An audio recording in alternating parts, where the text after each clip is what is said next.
Is on the biggest stories. We get you started right here on First Things First. Catch it on Monday through Friday, only on FS1. Who gets it started, Jenna? I get it started, Chris. Back here with Chris Caney.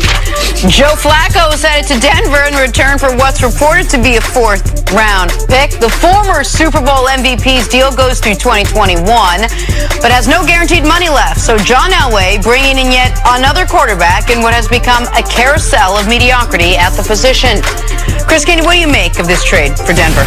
Well, I think that John Elway is looking at it as an opportunity to upgrade the talent level at the quarterback position. Now, I'm not saying that and thinking that Joe Flacco is the answer for quarterback for the Denver Broncos. I just think that Joe Flacco is a better bridge than Case Keenum from a physical tools standpoint. Like, Joe Flacco has more athletic ability, he has more arm talent than Case Keenum. I don't think you can argue those things. If you look at the numbers from the production standpoint for both of the quarterbacks the last 3 years, they're identical. I mean, completion percentage is the same, touchdowns, interceptions are the same, wins are the same. So, I mean, you know, they're bringing the same, I guess, impact to an offense's chances to get production based on what we've seen in the sample size and during that time frame. But as far as John Elway is concerned, I think this gives him a little more flexibility with what to do with his draft capital, mainly that 10th overall pick. I think that it gives him more options in terms of him not necessarily being able to acquire his guy. He doesn't have to use draft capital to move up. If he doesn't see a quarterback when he's on the clock at 10, he doesn't have to think about trying to reach for a quarterback. He gives himself an opportunity to get the best player from a value standpoint. But I just look at this as an insurance move for John Elway in case he can't get his guy in this year's draft. But if he's been the same guy over the last 3 years as Case Keenum, why wouldn't he have the same opportunity in the draft if they had just stuck with Case and had more cap space to do something in free agency? Well, I think that Joe Flacco is a better quarterback in terms of ability than Case Keenum. Okay, so that is where we disagree.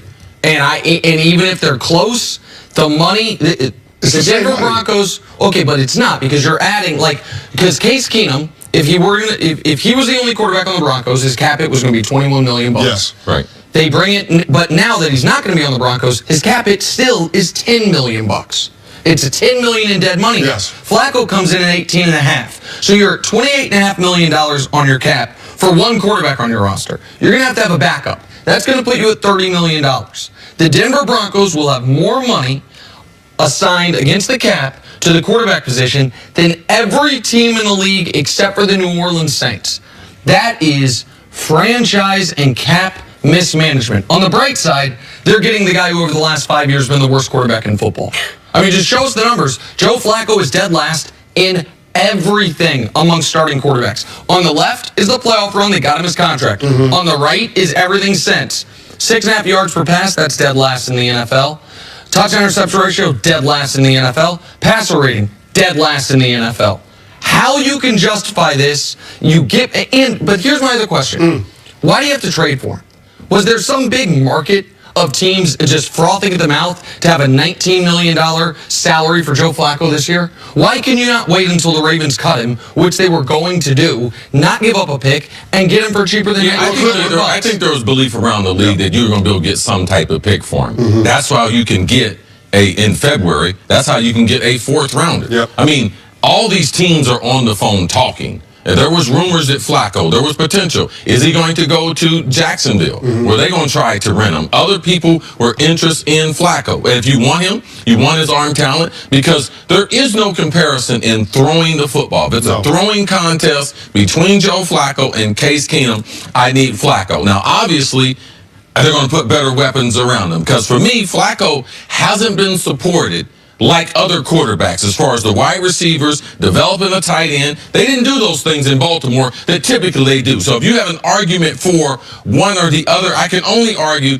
I know Flacco can throw the ball better and I trust him. But you need to put some talent around him, and neither organization, for me, have supported the quarterback either. Lack of offensive line there in Denver, and in Baltimore, lack of real threats at the wide receiver spot. No, you're absolutely right, CC. And I think the familiarity that John Elway has with Joe Flacco through Vic Fangio being the new head coach. Remember, Vic Fangio was the linebackers coach Joe Flacco's first couple of years in Baltimore. And then obviously John Elway having a relationship with Gary Kubiak. Joe Flacco had his best season as a pro under Gary Kubiak in 2014. So I think there's a comfort level there in terms of Joe Flacco representing an upgrade from Case Keenum. And from an arm talent perspective, you can't even argue that. I mean, being in the AFC West, knowing that you're playing in Denver, knowing that you have to play in Kansas City, I think Joe Flacco is more equipped to overcome the challenges based on what we're going to see in terms of environment and weather than Case Keenum is. So I think those things, you can't argue those facts. But Nick, you also can't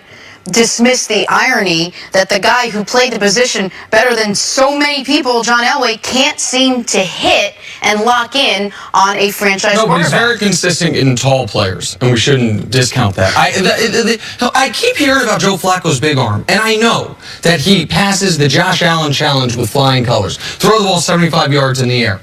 What good is that when you're dead last in yards per attempt? Since 2013, 13, 14, 15, 16, 17, just finished 18. 6 years. Can I push back a little bit on that? Please. Okay, when you're paying Joe Flacco $23 million a year, it makes it hard to go out there and get top-tier talent at the receiver position, doesn't it? Right, but now, it changes things. But now the Broncos are going to be having $30 million allotted to their quarterback. But I'm not saying in terms of the increase of salary cap dollars committed to the quarterback position, I'm not saying that the upgrade from Case to Joe Flacco is worth it, but it is an upgrade. Okay, what should John Elway? Because I'm not going to blame this one on John Elway, because it's easy to blame John Elway. This is the head coach. Yeah, the head coach is more comfortable with Flacco. I guarantee you, John Elway did not say, let me go out and get Joe Flacco. I can guarantee you, with that information that they had with those coaches, he went to him and was saying, I'm more comfortable. Fangio didn't recruit Case Keenum. That ain't my problem.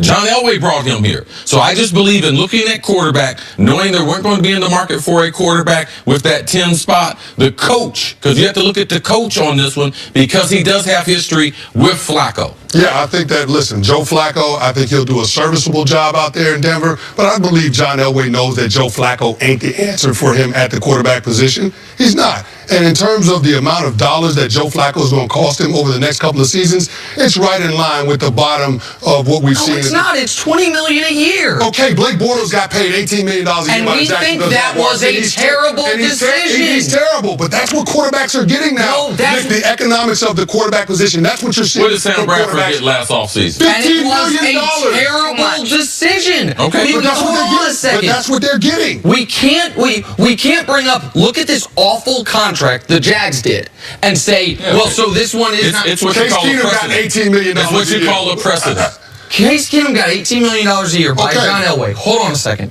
He came out last year. He was exactly what Case Keenum's been his entire career. And now they are eating. To me, this is a sign of style. All right? The coach wants a certain quarterback. They're going to ball control. They're going to try to throw some play action, and they're going to win with defense. Last time they hosted the Lombardi Trophy, how'd they do it? It was not Peyton Manning. They did it with defense. Why'd they hire Fangio? Of all these offense, all these little babies coming up coaching, why'd they go with the old, crusty defensive coordinator? Because of style of play. 60, could they not have done that with Teddy Bridgewater, who's going to get $5 million? I don't know if you can get Teddy Bridgewater, Nick. So he's going to be a free agent. No, we don't know that. We don't know that.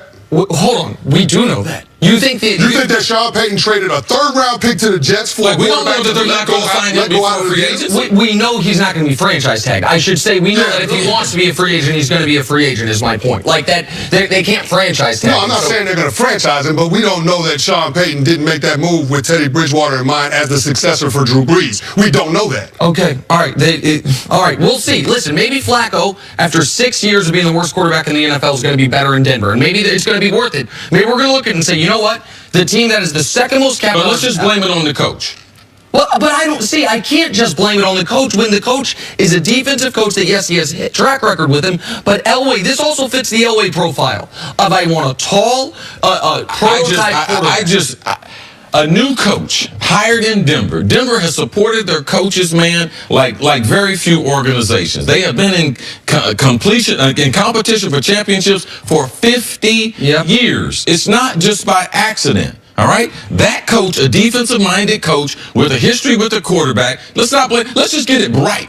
All right, let's just blame it on the coach. The coach wants ball control. That's all. I'm just trying to get the blame right. But you can talk about the numbers and everything, get the blame right, and they're trying to play a certain style. Now we're going to play the 2019 season and see if they can play that style, play to their defense, play to Chubb, play to Von Miller, keep people down. That's how they won their last Super Bowl. Can I ask you this, though? Even if the coach said, I want Joe Flacco, is it not John Elway's prerogative as GM and team president to say no? Is it not his prerogative to say, too expensive? I just signed Keenum. If you don't like Keenum, that's fine. Upgrade. But it is not a big enough upgrade to justify the players we're not going to be able to sign in a hard cap league by bringing in this salary. But that's not in John Elway's best interest, because remember, he swung and missed on Vance Joseph, and now he's hiring Vic Fangio. He's going on his third coaching hire. Excuse me. So it's a situation where John Elway's put in a position where he's doing everything he needs to do to support his new head coach. Because guess what? If this head coach don't work out, John Elway's on the hook for that as well.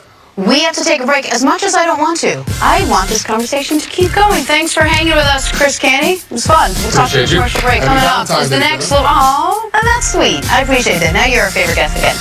Is the next LeBron James already in the NBA? Next on First Things First. Thank you.